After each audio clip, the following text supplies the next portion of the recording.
Samy Badibanga, bonjour. Bonjour. Pourquoi l'opposition est-elle absente à Kampala? Pour deux raisons majeures. La première, c'est qu'on nous a invités en tant que députés national de l'opposition, mais on ne veut pas nous reconnaître comme étant une composante de l'opposition. Et le deuxième élément, c'est par rapport à la prise de parole. Nous ne sommes pas prêts à aller à Kampala pour être des observateurs ou sinon des témoins.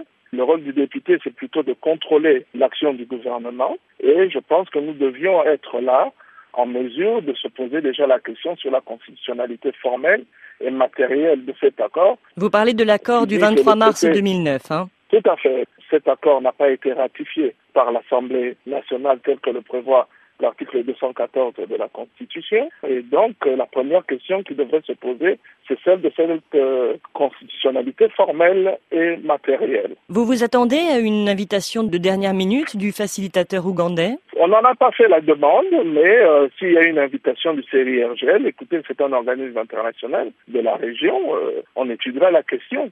Après avoir obtenu le cessez-le-feu entre les deux parties, nous pensons que là, il est temps de passer au dialogue républicain en tant que composante et avec toutes les composantes de la société congolaise. Quand vous parlez de discussion inclusive, vous parlez de discussions donc qui comprennent le M23. Oui, bien sûr. Écoutez, le M23 a été reconnu sur le plan international et national puisque le gouvernement a accepté de discuter avec eux. Comment est-ce que vous considérez ce mouvement, le M23? C'est une rébellion. Ils ont utilisé des méthodes qui ne sont pas les nôtres, mais bon, ils font des revendications qu'il faudrait mettre sur la table avec toutes les autres revendications qui concernent la crise politique et la crise militaire pour pouvoir en discuter. Le M23 veut discuter de la forme de l'État, du fédéralisme, de la réforme de l'armée, de la gouvernance, de la question de la légitimité du pouvoir.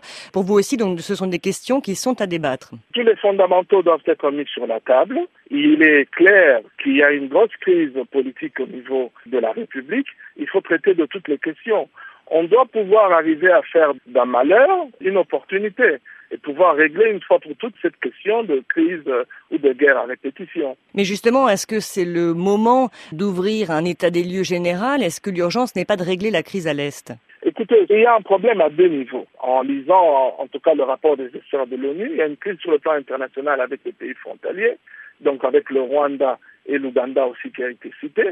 Il faudrait voir ce problème au niveau international, donc concernant la sécurité à la frontière et dans le Kivu, le problème des réfugiés et des déplacés de guerre, le problème de la coopération régionale, mais il faudrait aussi voir effectivement le deuxième aspect concernant les problèmes intercongolais, la réforme de l'armée et de la police ainsi que des services de sécurité, la réforme de la justice, la crise de légitimité et tout ce qui s'ensuit. Donc il ne peut pas être question que de l'accord du 23 mars. Non, absolument pas. Je pense qu'il est grand temps de pouvoir discuter sur toutes les questions qui concernent la crise dans le pays. Quelle forme, selon vous, devraient prendre ces discussions élargies? Est-ce que ça devrait se passer en RDC, à l'étranger? Bon, le format doit être déterminé par toutes les composantes et s'il faut le faire à l'étranger, il faut trouver le bon cadre, le bon pays qui a la distance nécessaire par rapport à ce conflit et qui peut nous permettre d'arriver à quelque chose.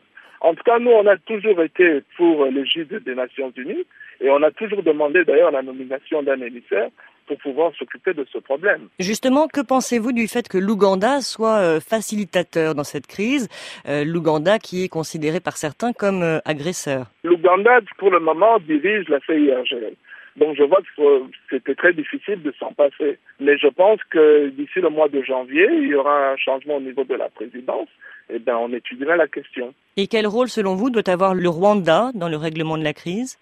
Il doit être partie prenante. Il doit faire partie de la solution plutôt que du problème. Si les négociations s'engagent, est-ce que l'opposition va être capable de rester unie? Je ne vois pas pourquoi. Jusque-là, nous collaborons tout à fait naturellement et sans problème. Oui, mais la question se pose quand on sait que depuis 2006, l'opposition à l'Assemblée n'a pas été capable d'élire son porte-parole. Bon, écoutez, là, cela qui était une question d'ambition. Il y a eu peut-être aussi un problème interne au niveau du MLC, qui était le parti le plus important à l'Assemblée, mais je pense que ce sont des divergences qui peuvent très rapidement être résolues. Le député d'opposition Christian Badibangui, lui, est à Kampala. Il estime qu'il a un droit de regard sur les discussions. Qu'est-ce que vous en pensez? Écoutez, les 4 présidents des groupes parlementaires représentent plus de 140 députés. Nous représentons plus de 95% des partis politiques de l'opposition à l'Assemblée nationale. Je vous laisse seul juger de la représentativité. Et pour vous, les décisions ou les recommandations, s'il y en a qui seront prises à Kampala, n'auront donc aucune valeur? Non, surtout qu'on pense malheureusement que ça fera pchit. Qu'il n'y aura aucun résultat? Non, on n'y croit pas. Samy Badibanga, merci.